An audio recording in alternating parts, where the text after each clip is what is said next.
Many people have big life questions. Are fish animals? Why is cheese so expensive? And how many room keys will serve you? But the only way to find the answers is by speaking to the experts or reading the information. No one has time for that. My name is Rhys James, and I'm not an expert, but my diary is empty. I'll ask the questions you don't think to. I'll get the answers you didn't know you wanted. I have tried flapping my arms many times and it has not worked. I'll do the research. As in Rhysearch. My name is Rhys. It works written down. You're through to Rhysearch. Please leave your name and question, and I'll have an answer for you within 1 calendar week. Beep. Yeah, hi. So I've been thinking lately about national pride, how in some countries it seems quite fun, like a party, but then in others it gets a bit weird and it makes people go really red. So yeah, it's is it weird then, or is it okay to be proud of your country? All right, cheers. It's big, it's massive, and it's absolutely huge. Earth. The only planet in our solar system known to sustain countries. Where once there was a single landmass called Pangaea, we soon voted to expand into smaller islands and drew lines across them to create shapes called nations.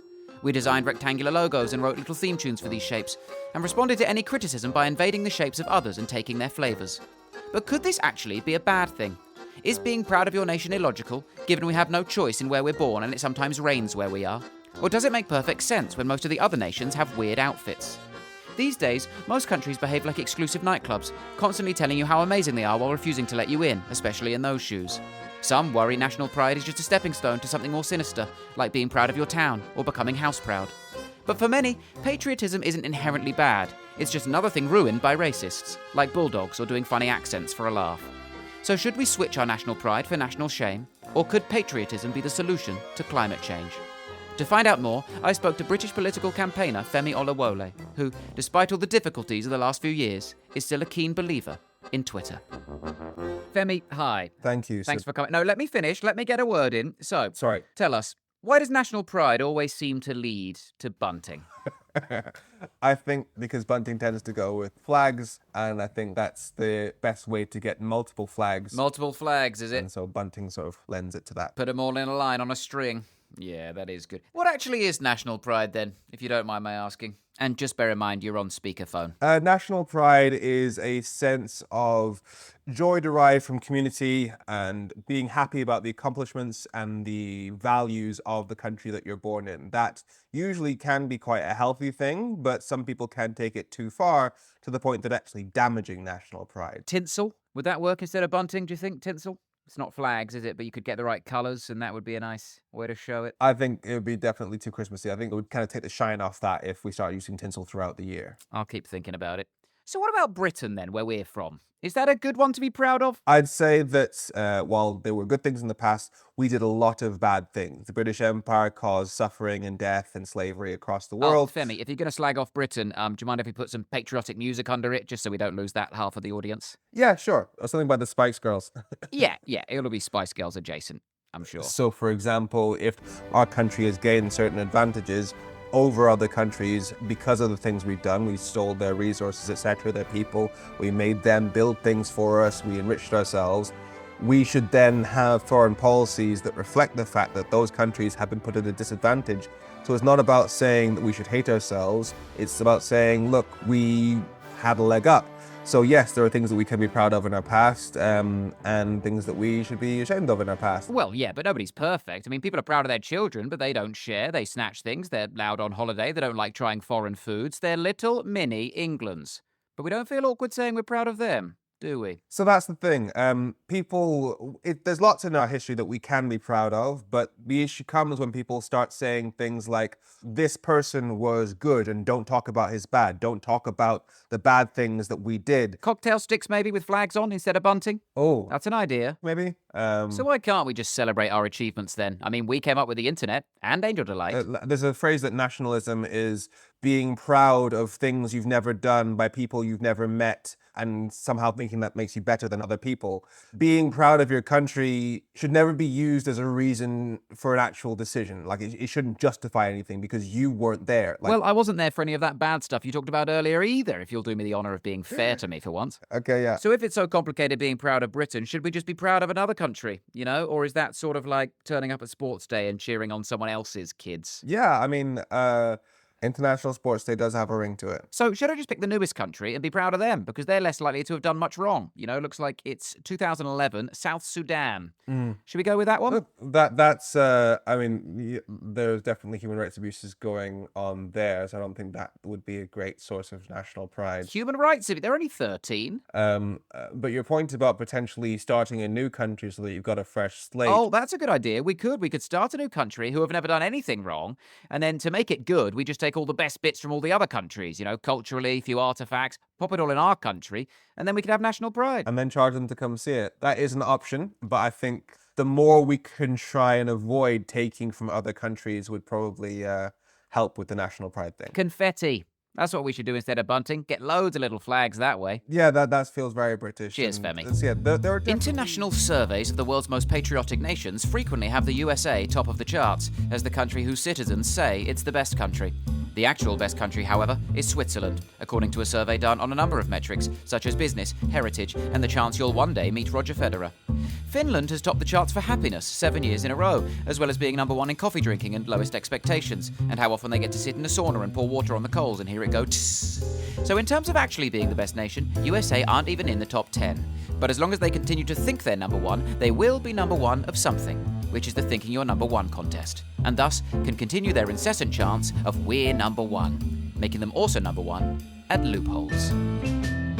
Now, Femi, have you ever looked at a patriotism survey, or have you been busy? I think Well, the nations in the top 10, you've got USA, obviously, but then you've got India, Ireland, Canada, New Zealand, Australia. Now, all of these were at one point, may I remind you, owned by Britain. So all of their pride is thanks to us. Yeah, trickle-down pride. That's a fun way to look at it. We should be proud of the fact that these countries now have at least relative freedom from us. I know Australia still has the ties, but Exactly, freedom from us. If we never went there, they'd never have had to get independence, they wouldn't have national pride now, and those Australians wouldn't even know what a tie is. well. So do you we think if should be- we got captured for a bit and then had to set ourselves free, we'd suddenly become more proud, like those countries? And we could do it like a sort of big geopolitical escape room, you know? We all club in together. Maybe one of the scarier countries like China chucks a big cage over us for a bit. We got to find the key. Would that be good, Femi? Yeah, I think if the world ganged up on the UK and we got through that, that would be definitely adversity and we'd all pull together. I think, yeah, that could make us proud. Yeah, great. Now be honest, which is the best country? I don't think I'd give an answer to that. But come on, surely you admit that some countries are just better than others. I mean, do you really think that Moldova and North Korea have anything on us other than being slightly better answers on Pointless? So I would argue that there are definitely governments that are better than others, but to argue that some populations are better gets you into a very dangerous place. A dangerous place like, say, North Korea.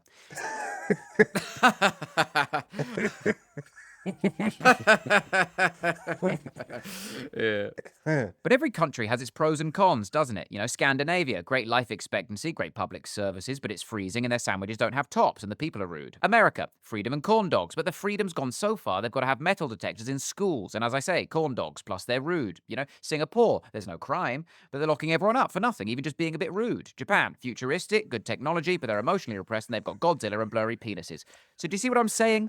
For every good, there's a bad. There can't be a perfect country. So patriotism is always going to have its caveats, no matter where you are. You raise several interesting points that there are definitely differences among countries. I would hesitate to say that that would mean that one country is inherently better. Some places are better to live. Sure. I mean, I would much rather live here than North Korea. Well, that's offensive. But, I mean, I would also much rather live in Sweden. Sweden has better equality rights than we have here. So there's swings and cons. Yeah, and pros and roundabouts. But you've got to build your own furniture in Sweden. Well, actually, I'd argue that given that they're the home of IKEA, that you don't have to do as much furniture building there than you would here. I'd imagine that it comes pre-made. Oh, so now you're all for the idea of making someone build stuff for you. Didn't you slag off the British Empire for that?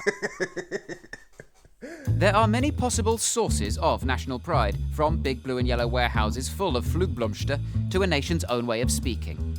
That's right, language. Due to patriotism, many countries are sticking to their guns and continuing to say things wrong, on purpose. In some cultures, this is little more than a way to communicate secretly behind our backs and criticise our dentistry. But in others, where their native language is dying out, attempts to keep it alive help to maintain a sense of identity. Take Welsh, for example, where once they had enough native speakers to fill an area the size of Wales, now there's only a few left, leaving it as precarious as a poorly assembled Klepstadt. To find out more, I spoke to Welsh language advocate and presumed tattoo model Gethid, all about the fight to keep it relevant. Now, the Welsh language is a great source of national pride, isn't it? There's a real push to keep it alive. Ydw, yn hollol. Mae'n rhan o ein diwylliant ac ein hanes a dylen ni parchu hwnnw. Well, keep it PG, please. This is pre-watershed. But wouldn't a greater source of national pride be if anyone had any idea what you're actually saying, so you could tell them how good Wales is, for example? Pwy'r twmffat yma, re? Sdim clem dy fe beth mae'n siarad amdano. Nag yw'r BBC yn gallu neud yn well a cael morons fel y boi. That's not true. I've never paid for it in my life.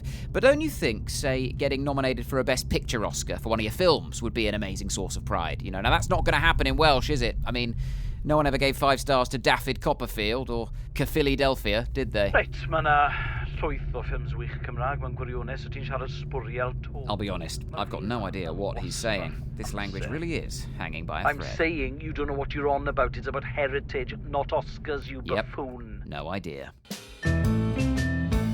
So what's going on with the accent, Femi? Are you so ashamed to be British you've gone with every other accent you can find and put it into one? So this is a problem with being born in Darlington, then moving to Middlesbrough, Swansea, Dundee, Birmingham. Everybody talk about pop music. Nottingham and London, and then watching pretty much Kenan and Kel and Fresh Prince of Bel-Air exclusively as a child, that my accent is just basically a mix of everything. Yeah, well, I watched Mr. Blobby, Pingu and the Kumars at number 42 when I was a boy, but you don't hear me sounding like that. So you're lucky you didn't watch those programs, I guess. Yeah, probably. So when is it okay to feel national pride? When do you feel it? I do feel a lot of national pride, especially when I go abroad. I identify as the British guy whenever I'm abroad. Do you think that the reason you're more proud when you go away is because you're not near any British people, reminding you how bad they are? Yeah, I think so. I think you often end up making it a huge part of your identity that you're the British guy, especially when I'm in places like America. Well, do you feel it more in America because they mock us? I mean, even the most staunchly anti-national pride person becomes a flag-waving patriot when an American on social media slags off beans on toast. We go, yeah, well, you eat cheese in a can and shoot your mates. So would that help, do you think, having more Americans criticize our meals? Yeah, I think a lot of nationalism does stem from scapegoating other countries, so especially when they put tea into microwaves, and at which point I then think we should head back over there and retake the place. But yeah, or putting tea into the Boston Harbor. But is that something we could be proud of then? Our kettles? So there's lots of stuff that we're proud of because of the stuff that we've done, the culture we've created, the food that we well, not necessarily make, but at least the food that we have, because we have the food from everywhere, and you can find the food from everywhere in every town. That's one of the things that makes us great. Yes, but think about how we have the food from everywhere, Femi. Well, I mean, we have lots of Italian, and I don't think it was that way around. I think the Romans did more of the colonizing of us rather than us doing it of them. Oh, yeah. Cheers, Romans. Roads, aqueducts, and Bella Italia. What a legacy. Well, and even still, the Portuguese didn't colonize us, or the Mexicans. So how do you explain Nando's in Oaxaca? Well, there is a link between the fact that we went to those countries and the fact that we took people from those countries and the fact that we then created those ties that then lead with us getting the culture back here. That kind of attitude is problematic, but I think it's about trying to make the best of where we are now. So then, is an empire and all the wrongs that come with an empire just the cost of making your nation delicious? No. And is this how we change our global image? You know, push the angle that we are the tastiest nation? We do need a rebrand once we do get to a place that's better. And how do we do that? We need to start tying the notion of national pride to the values that actually make us proud of this country. Sif, Snickers, Myanmar. The rebrand, an age-old trick to change the way something is perceived by the public. And it's not just companies reinventing themselves to trick us into thinking they're new companies we haven't tried yet. People do it too. From musicians like David Bowie or Michael Jackson or David Bowie changing their outfit or face, to ex-girlfriends attempting to reinvent themselves with a fringe or fiancé. Of course, the rebrand isn't always successful. For every starburst, there's a pasta hut. But it has proven a foolproof method for sweeping a tricky history under the rug and starting afresh. Even countries have rebranded. Japan shifted from samurais to Pokemon. Turkey from kebabs to pretend dentists. Germany, once known for stony-faced efficiency, is now the home of exclusive dungeon-based nightclubs with leather dress codes. So could Britain rebrand? And how would we do it? To find out, I asked Rob Mosley from creative agency Nonsense, who is so good at rebranding, he used to be a child. So, Rob Mosley, didn't fancy a rebrand of that surname? No, I didn't. I get asked that a lot, you know. Listen, what makes a good rebrand? Solving the problem that prompted the rebrand in the first place. I think, brands can tarnish their own reputation really quite easily. And some of the time they need to change minds. Do you think Britain needs a rebrand? What would you say Britain's current brand is worldwide? We're kind of seen as posh and yobs at the same time. Yeah, we're at war, aren't we? Between silver spoons and Weatherspoons. And maybe always have been. But either way, both groups agree you must wear a poppy. I think back all the way to colonial times, maybe we were thuggishly going around nicking stuff from around the world, but only the posh stuff. So we'll have all of your good things, actually, because we have refined taste, but we're taking it by force. Well, maybe that becomes our rebrand. Imagine this. We lean into the colonial aspect and become the world's toxic X. We've got lots of former colonies now out there thriving or surviving on their own. But there's something alluring, isn't there, about looking back on what once was and what still might be. So we go with Britain. Nothing is more comforting than the past. Or, the more direct, Britain. You up? ? Kissed? Okay. Very different. I like it. It might be hard for us to be progressive as a brand with that one. Like if we want to start talking about new and interesting stuff we're doing, that might be an inhibiting brand position for us. Well, okay. So is it important as a brand then, do you think, sort of universally, to be progressive? I think what you're looking for your brand to do is to help you progress as in this case, a nation. And your brand should be trying to help you achieve that, yeah. Yeah, okay. So, yes. Yes. Well, if it's modern and progressive you want, how about this? We do have the best food options in Europe. Food options, that is, not food. Let's not discuss how we have those options, but we've got a very diverse range. You go to Europe, and sure, there's big chains, but beyond that, it's patatas bravas and those little mini sandwiches, baguettes things you see on the counter covered in flies. Disgusting. So we rebrand as Europe's food court. Come and have your dinner. Nice. Like just blue water in nation form or whatever. Absolutely. Exactly. I think that would work really well. And it's a good metaphor for like a general melting pot of culture, and that's interesting, right? That's your strongest idea so far, Rhys. Well, thanks, Rob. I thought of that one all by myself. Now, how about this? We've got an issue with statues. People pulling them down, then we've got other people defending statues. Safe to say, we're a nation divided on sculpture. But best of both worlds, to help us acknowledge our past without wiping it away, replace the statues with weebles. Now, the good thing about weebles is weebles wobble, but they don't fall down due to their round bottoms. So it's something for everyone, isn't it? Still a statue, but you can punch it if you like to take your anger out. It will tip, sure, but it will bounce back, thanks to good old-fashioned British resilience. I love every aspect of this. And actually, weirdly, you kind of have, you think things that Britain's known for already, stiff upper lip and our fortitude in adversity and all of that malarkey. You're just leaning into that through cunning use of weevils and... Weebles. And we could change the national anthem, couldn't we, to Tub Thumping by Chumbawamba. You know the song, it goes, I get knocked down, but I can't say any more of the lyrics or we'll have to pay. And you inadvertently had what's called a sonic branding idea then. You know, like Intel have their little noise where it's like, do-do-do-do-do. Well, that's cost us a fortune. I guess any nation's bit of sonic branding is its national anthem, and Chumbawamba would certainly be an improvement on the dirge that we have at the moment with God Save the Queen. Nobody knows the words. Well, you certainly don't. It's God Save the King. All these are options. I mean, I think improving people's quality of life and having a foreign policy that actually doesn't completely ruin the lives of hundreds of thousands of people would probably go a little bit further towards making us feel pride in our country. But weebles could work too. Weebles could work too, and I'm glad you said it correctly. Now, what would it take, Femi, for you to go out and defend your country? What would have to happen? Yeah, this is the common question that's being asked of millennials and Gen Z. Would you go to war? Would you fight for your country? Would you die for your country?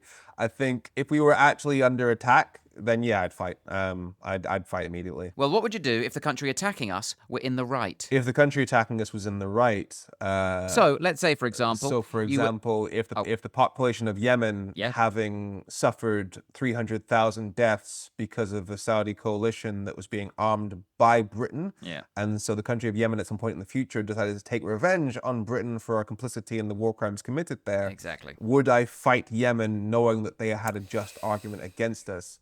I think I would, on the basis that wiping us out is not an appropriate response to us selling weapons that have caused genocide there. I think on the principle of proportionality, I would want to defend the UK. Yeah, exactly. And that's the example I was going to say. So, thanks for getting ahead of me and asking yourself that question and then answering it. You're welcome. You design, like, they have toilets that have got robots that wash your ass for you. Now, Rob, what about it's just, pubs? It's Rob, the same Rob, sort of kooky madness. Yeah, Rob, Sorry, mate. learn from it. Now, Britain is famous for pubs. Britain's also considered to be on its last knees at the moment worldwide. When is there a bum rush at a pub? Right before the end when the bell rings. So, we lean into both of these things and present it as Britain. Last orders. Suddenly, everyone's rushing to us trying to get one last go, and then we just do a lock-in. They talk about not letting foreigners in. What if we don't let them out? Yeah, and then we probably need to do another rebrand immediately afterwards, after we've cleaned up. What if we don't clean up? What if we just make it one constant night out? Amazing, yeah. So we just become the nation of nightlife. Or the nation of nighttime. We do something like, change daylight savings time once a week or whatever so that it's permanently dark. How would that help? Well, the second you arrive, it's dark, you think it's nighttime, you're ready for that night out. You just get a shot at passport control on arrival, just like a little vodka or whatever to just welcome you. Not a bad idea. Yeah, thanks. So what you think it'd be like, when you get to Hawaii and they give you that lei? Exactly. We need our version of that. Maybe that's there's probably a pint, isn't it? With a handle. Yeah, you're handed a pint with a handle and you're forced to down it, perhaps. You're not allowed in unless, you can successfully get it down you before baggage reclaim. So you get a bit of time in the wiggly line. Yeah, it's called a queue, but I suppose you've rebranded that as well now. Yeah. Now, what about fear factor? Filmmakers know nothing is creepier than little well-spoken English children, ideally twins, standing unblinking at the end of a corridor. And we're one of the oldest countries, so we've got more ghosts than anyone. Why not lean into that and haunt loads of tourists? Bit of dry ice, some echoey voiceovers. Suddenly, everyone's scared of us. They give us good trade deals so they don't get haunted. We're back to being not a superpower, but a supernatural power. Tagline, Britain. Don't be afraid of the dark past. I like it. If you were looking at the strategy behind it, sort of Britain is the world's big, bad ghost guy to begin with. Well, exactly. If we're the big, bad ghost guy, then why don't we go simply with Great Britain? Boo. Amazing. What do you think? Good strap lines? I like it, yeah. Femi, should we just get rid of all borders? Would that be the solution to this whole issue? I mean, it would improve things immediately with no borders in the world whatsoever. Instantly, you'd eradicate drug trafficking and people trafficking because there'd be no borders to smuggle things over. Everyone would technically be on the coast. There's no third world countries anymore. We could all be equally proud of our one big country. I mean, cultural differences are useful. I think it's important to maintain cultural differences. However, borders in general just divide people. So if we did in 1,000 years end up as one big world, that would be a better world. But it would be a worse World Cup, wouldn't it? Because, yes, we'd have one super team with all the best players in it, but we'd have no one to play against. So we'd also be the worst team. You do raise a good point there. Who do you support in the World Cup, Femi? Everyone we've wronged? Yes. If we're playing in the Euros or the World Cup, then I go full nationalist. I'm painting myself with the English flag, St. George's flag, all of myself. I've got photos which are sadly on Instagram. Is that the last time you were proud then, when we did well in the Euros? 2012 was the one I look at the most as when we were the proudest because of the Olympics. So we were really on the national stage. Well, that was really cool. I remember painting myself with the Union Jack at the time. Well, for someone who's so critical of national pride, you sure paint yourself with the flag of the country quite a lot. I mean, how many times are you painting the flag on your face a year? Probably about 70. Would you hang the England flag out of your window? Potentially, but I think that once we get to a place where we have a better relationship with our sense of national pride, I feel a lot more comfortable showing the flag about. So you wouldn't want a flag on your house, just on your face and body? Do you think instead of rebranding Britain, Rob, we just need to rebrand national pride so it's not as dodgy? Because you probably wouldn't want to hang a flag out of your window or paint it on your face, would you? I do think that, unfortunately, there is a sort of spectrum of where national pride can bleed over into nationalism and negative aspects of nationalism. And I think that we have allowed some of the icons that make up Brand Britain to be appropriated by radicals, and how we claim them back is important. Because It's nice. It would be nice to have more national pride. Like when I travel, you see people are super proud of their countries. So is it a perspective thing? A country's quite abstract, hard to be proud of that. But, people have kids. Kids do bad things. They misbehave all the time. They do rubbish drawings, and yet people are proud of them. So do we just need to look at it like that? I guess the Russians have been calling it Mother Russia for forever, right? And they've got it baked into their internal brand of like what it is to be. And they're particularly proud, aren't they, of their country? Yeah, and that's despite everything. So it's just saying it's your mum. It's your mum, and you're not allowed to disagree with her. It's your mum. I had learned a lot speaking to Rob and Femi. I had learned that dough balls are the result of Julius Caesar, that sonic branding has little to do with hedgehogs, and that there's something going on in a place called Yemen. But the concept of pride still raised more questions for me than it answered. Is pride even possible if it's at the expense of others? It felt tricky to be proud of your kids, as it only put pressure on them, and I don't have any, and I'm blacklisted at most sports days. It felt un-British to take pride in yourself, as though being a Brit proud of Britain, I'd be breaking a cultural tradition of self-deprecation, making it null and void. It felt pointless to be proud of the achievements of historical figures, when no one ever got anywhere standing on the shoulders of ghosts. But it didn't feel inherently bad to be proud of your country. After all, we all just want something to be proud of. Femi, one final question. What are you most proud of? I feel very, very proud of my mum. Mum's the best person I know. And then it struck me. An idea I had come up with all by myself. A nation isn't just a nation, nor is it a child. In fact, it is you who is a child to your country. Britain is our mummy, for she is where we came from. The motherland, the United Kingdom. And thus, our pride and love for her doesn't need to be explained, for it is a feeling we cannot control. Ask anyone why they love their mum, and they'll try to rationalise it by telling you she's kind and makes lovely dinners. But we know the truth. She is no kinder than a Swedish mum. Her dinners are no lovelier than that of an Italian mum. In fact, they're worse. You love her because she is your mum. Yes, she's got a past. We all do. Yes, she can sometimes come round unannounced and use up all your resources. And yes, she can be quite vocal when she goes abroad. I'm not asking you to put up bunting of your mother. I'm not asking you to paint your face with your mother's face. I'm asking you to love your mum without diminishing all the other mums. Ask not what you can do for your mum. Ask what your mum can do for you. She can embrace her rebrand by getting that short haircut they all get eventually. She can throw away the world's best mum mug you bought her, because world's best mum mugs are racist. And above all, she can take all the details of her filthy, filthy past and keep them to herself. Britain. Mum's the word.